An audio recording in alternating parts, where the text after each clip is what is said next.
Welcome back to our channel. There are some faces that flicker across our screens, leaving an impression far greater than the time they were given. They possess a certain electricity, a spark of something real and relatable that cuts through the hum of the television set. But a photograph, a memory, is only a single frame.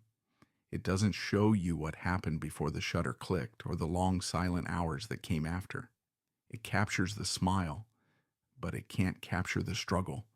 This is the story of a woman who is becoming a star in the volatile world of Hollywood, a woman who forged her talent on the most demanding of stages. She was Barbara Colby.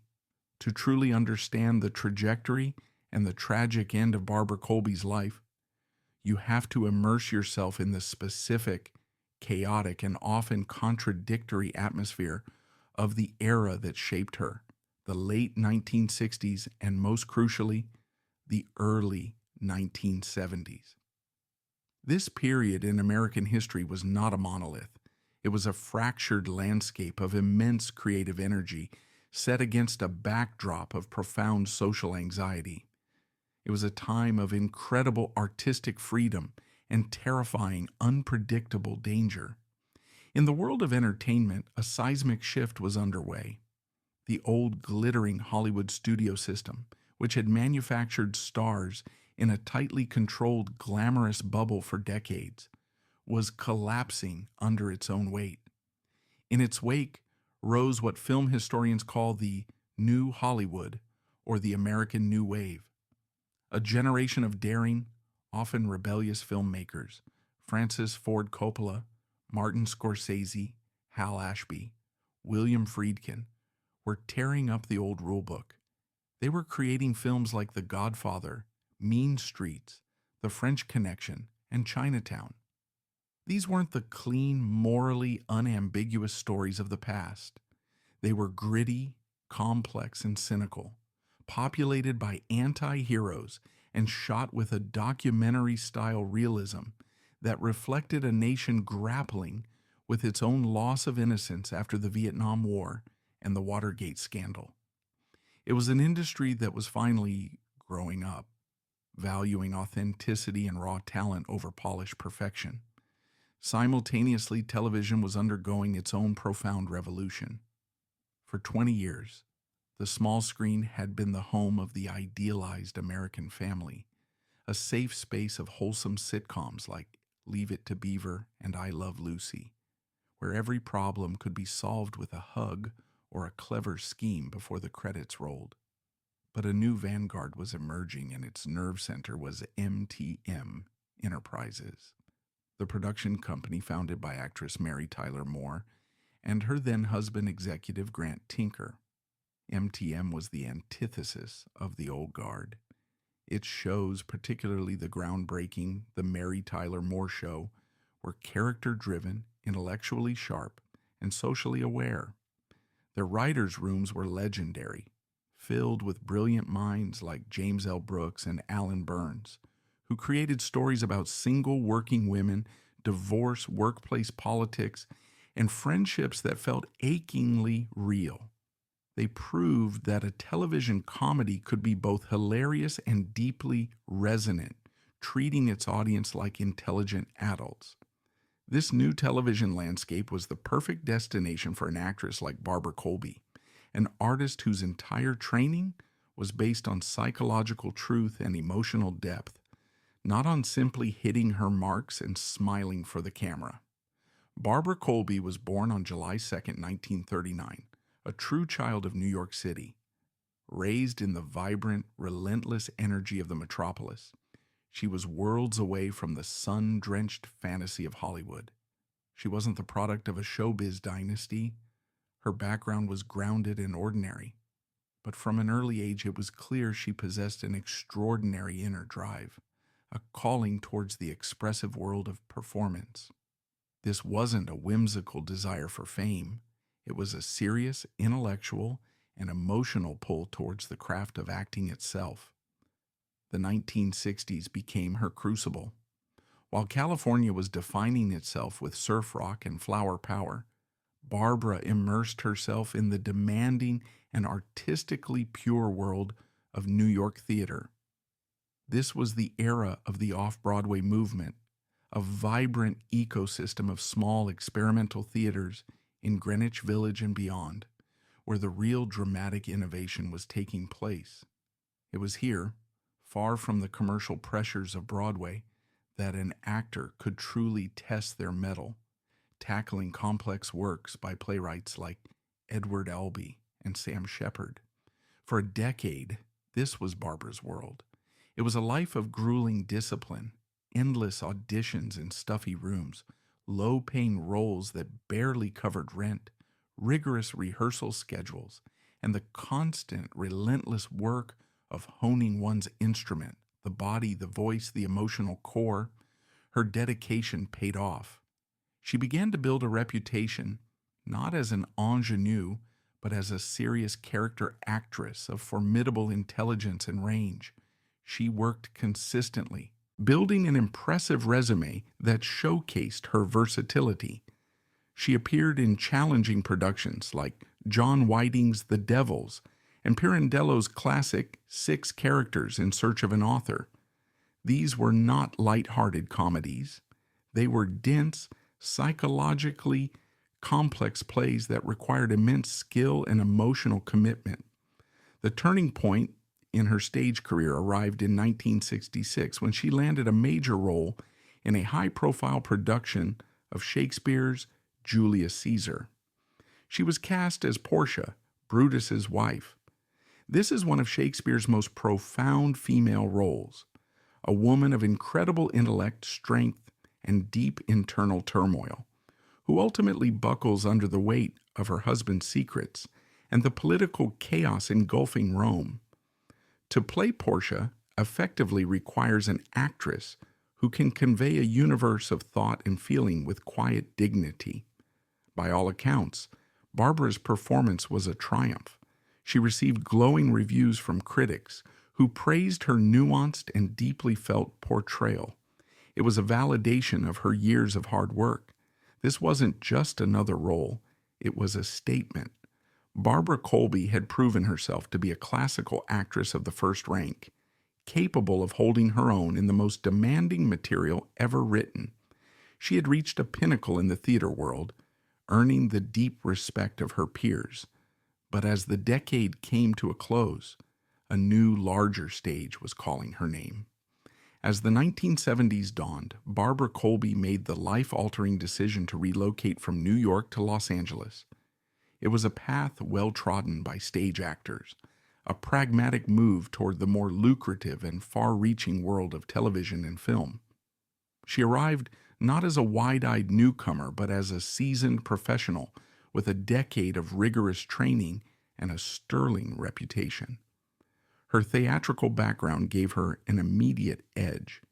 In a town filled with manufactured glamour, her authenticity was a rare and valuable commodity. She quickly found her footing as a reliable and highly sought-after guest actress. For the next few years, she became a familiar face to television audiences, even if they didn't know her name. Her filmography from this period reads like a guide to the most iconic shows of the era, a testament to her incredible range.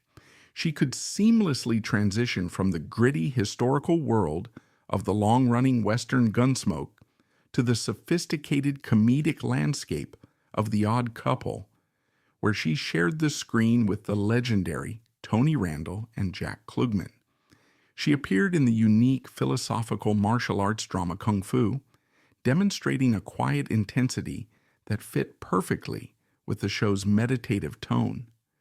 Each role, no matter how small, was a miniature portrait imbued with a truthfulness that made her memorable. One of her most notable early appearances was in 1971 on the detective series Columbo. The episode, Murder by the Book, is now legendary, primarily because it was an early directorial effort from a 24-year-old Steven Spielberg. Barbara played Lily Lasanka, the sharp, flirtatious owner of a specialty bookstore who has a pivotal, albeit brief, encounter with the killer, played with smug brilliance by Jack Cassidy. In her scene, you can see the confidence of her stage training. She is completely at ease, creating a fully realized character in just a few lines of dialogue. It was a small part in a big show, but it placed her in the orbit of Hollywood's emerging elite and further solidified her reputation as an actress who delivered. She was the consummate professional, the kind of actor directors and producers love. Always prepared, always reliable, and always able to find the interesting, unexpected choice in a scene. She was building more than a resume. She was building a foundation of respect within the industry. Every guest role was another brick in that foundation, leading her step by step towards the breakthrough that would change everything. The single performance that altered the trajectory of Barbara Colby's career came in 1974. She was cast in a guest role on the most acclaimed and influential sitcom of the era, The Mary Tyler Moore Show. The episode, titled Will Mary Richards Go to Jail?, saw Barbara playing Sherry, a prostitute whom Mary befriends while working on a news story. On paper, in the hands of a lesser actress or less sophisticated writers, the character could have been a disaster, a cheap, one-dimensional caricature played for easy laughs. But in Barbara's hands, Sherry became something extraordinary. She imbued the character with a sharp wit, a weary intelligence, and a surprising well of humanity. She wasn't an object of pity or scorn. She was a smart, funny, self-aware woman navigating a difficult life. The performance was a revelation. Her scenes with Mary Tyler Moore crackled with a perfect comedic chemistry. But beneath the laughter, there was a layer of genuine pathos. The creators at MTM Enterprises, James L. Brooks and Alan Burns, were floored. They recognized immediately that they had witnessed a special talent, an actress who could find the perfect balance between comedy and drama. They knew they had to find a way to bring her into the MTM family permanently. That opportunity arose with the creation of Phyllis, a spin-off series built around Cloris Leachman's hilariously neurotic character, Phyllis Lindstrom. The show would follow the recently widowed Phyllis as she and her daughter moved to San Francisco to start a new life. They needed a strong, grounded character to act as a foil for Phyllis's often manic energy. Remembering Barbara's stunning performance, the producers didn't just cast her, they created a role specifically for her. She was hired to play Julie Erskine, the sharp-witted and pragmatic owner of a photography studio who becomes Phyllis's new boss. This was it, the culmination of 20 years of relentless work. A regular starring role on a primetime network sitcom produced by the most prestigious team in television, and acting opposite an Oscar and Emmy-winning legend. It was the kind of career-defining break that actors dedicate their entire lives to achieving. From the very first day on set, the decision was validated. The chemistry between Barbara and Cloris Leachman was electric. Barbara's calm, dry wit was the perfect anchor for Leachman's more flamboyant comedy. Their scenes were the highlight of the early episodes, a perfect comedic duet between two masters of their craft. She filmed the first 3 episodes of the series, and everyone involved knew they had a hit on their hands. The network was buzzing, the critics were anticipating a new comedy smash, and Barbara Colby was poised on the very edge of stardom. She had finally arrived. She was 36 years old, in the absolute prime of her life and her talent, with a future that seemed boundless and bright. To understand the depth of the tragedy that was to come, it's essential to look beyond the resume and the roles to the woman herself. Barbara Colby was, by all accounts, a person of profound substance and warmth, a stark contrast to the often superficial world she inhabited. While she remained a deeply private person, Those who knew her spoke of her intelligence, her fierce loyalty, and her down-to-earth nature. An interesting footnote in her personal history is her marriage to Bob Levitt. Levitt was the son of the legendary Broadway diva, Ethel Merman. For a time, this marriage placed Barbara within the inner circle of American theatrical royalty. Though the union eventually ended in divorce, it speaks to a life lived amongst artists who took their craft seriously. But Barbara was never one to be defined by her associations. She was always her own woman, grounded and unpretentious. This quality was most evident on the professional sets where she worked. On Phyllis, during the brief time she was there, she made a lasting impression. In the high-pressure, ego-driven environment of a new television show, she was known as a calming and unifying presence. Crew members recalled her as being utterly devoid of the typical actor's vanity. She was the kind of person who learned everyone's name, who treated the lighting grip with the same respect she gave her famous co-star. Her burgeoning friendship with Cloris Leachman was built on a foundation of deep mutual respect for each other's talent and work ethic. Perhaps the most poignant and revealing aspect of Barbara's life, and one that is rarely discussed, was her profound dedication to teaching. For her, acting was not just a profession. It was a craft to be honored and passed down. She taught acting classes at a local college and in private workshops, sharing the techniques and disciplines she had spent a lifetime mastering.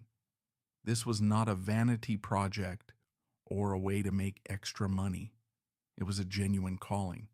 She believed in the power of the art form and felt a responsibility to nurture the next generation of actors. It was this passion, this selfless act of giving back to the artistic community she loved, that would set the stage for the final tragic act of her life.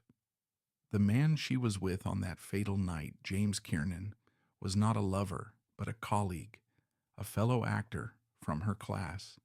They were two artists walking and talking after an evening spent exploring their shared craft, their minds filled with scenes and characters, utterly oblivious to the fact that they were about to walk into a real-life scene of unimaginable horror. The evening of July 24th, 1975, began as countless others had. It was a typically warm and pleasant summer night in Los Angeles. Barbara had just finished teaching her acting class in the Venice neighborhood.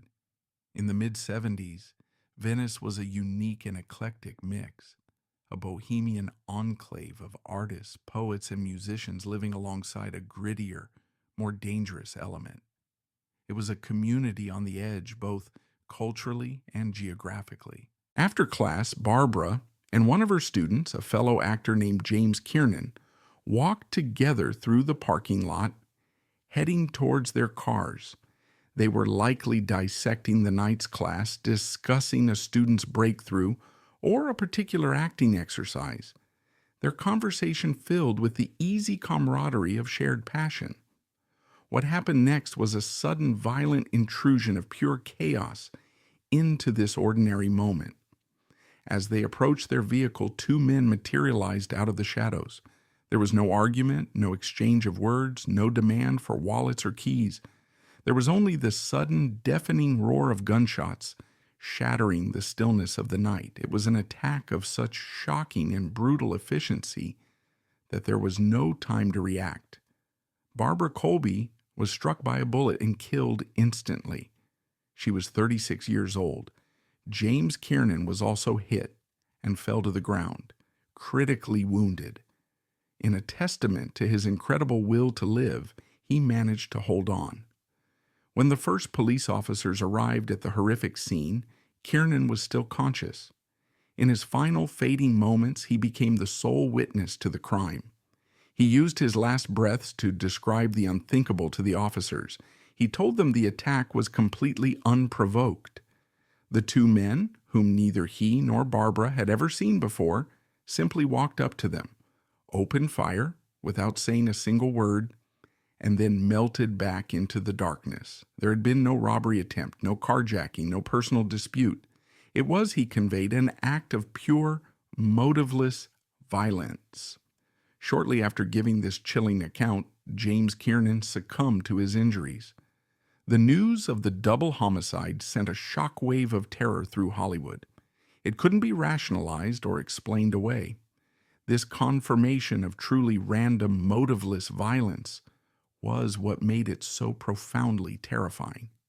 If a rising star like Barbara Colby could be gunned down for no reason at all in a public parking lot, then no one was safe. The Los Angeles Police Department launched a major investigation, but they were faced with an almost impossible task.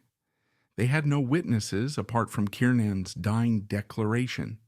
They had no murder weapon, no forensic evidence of note in an era before advanced DNA testing, and, most crucially, they had no motive. Without a motive, there was no logical starting point, no thread to pull that might unravel the case. The official theory, which remains the consensus to this day, is the most horrifying one imaginable, that Barbara Colby and James Kiernan were the victims of a random thrill killing, that they were simply in the wrong place at the very worst time, their lives extinguished for the momentary, sadistic pleasure of their attackers. The police investigated for months following dead-end leads, but the case grew cold. The killers were never identified. The crime was never solved. The file on the murder of Barbara Colby remains open, a permanent and painful monument to an act of evil so random and so absolute that it defies all comprehension. The murder of Barbara Colby created an immediate and devastating crisis for the cast, crew, and producers of Phyllis. The show was a high-profile flagship comedy set to premiere in less than 2 months, and one of its main stars was gone. The producers at MTM faced an unimaginable and heartbreaking decision. How do you move forward with a comedy when its foundation has been fractured by such a horrific real-life tragedy? Out of deep respect for Barbara and her work, they made the difficult choice not to recast her role. The first 3 episodes of Phyllis that she had completed were aired as planned in the fall of 1975. For audiences across America, it was a strange and deeply poignant experience. They were being introduced to a brilliant new comedic actress, a character named Julie Erskine, who was sharp, funny, and instantly likable, all while knowing that the real woman playing her was already gone. It was a posthumous debut that served as both an introduction and a eulogy. After those first few episodes, the character of Julie Erskine was written out of the show. A new character, Audrey, played by the wonderful character actress Jane Rose, was brought in to fill the void as Phyllis's boss. The show went on, and it was a ratings success in its first season, but an undeniable and permanent shadow had been cast over it. The laughter from the studio audience always seemed to be tinged with a note of sadness. Cloris Leachman was reportedly devastated by the loss of her new friend and creative partner. The magical, once-in-a-lifetime chemistry they had shared was impossible to replicate. The series lasted for 2 seasons before it was canceled, its bright initial promise forever dimmed by the tragedy that was woven into its very DNA. The broader significance of Barbara Colby's story extends far beyond a single television show. Her murder, coming just 6 years after the Manson family's slaughter of Sharon Tate and others, cemented a dark new narrative about Hollywood. It was a brutal confirmation that the glamorous, sun-drenched dream of Los Angeles had a nightmarish, violent underbelly. It stripped away the last vestiges of the illusion that fame could act as a shield. Her death has made her one of Hollywood's most enduring and tragic what-if stories. When we watch her performances, we are watching an artist on the absolute cusp of greatness. What kind of career would she have had? Would she have become a beloved, long-running sitcom icon? Would she have transitioned to film, earning acclaim for her dramatic depth? We are left with only the ghost of that potential.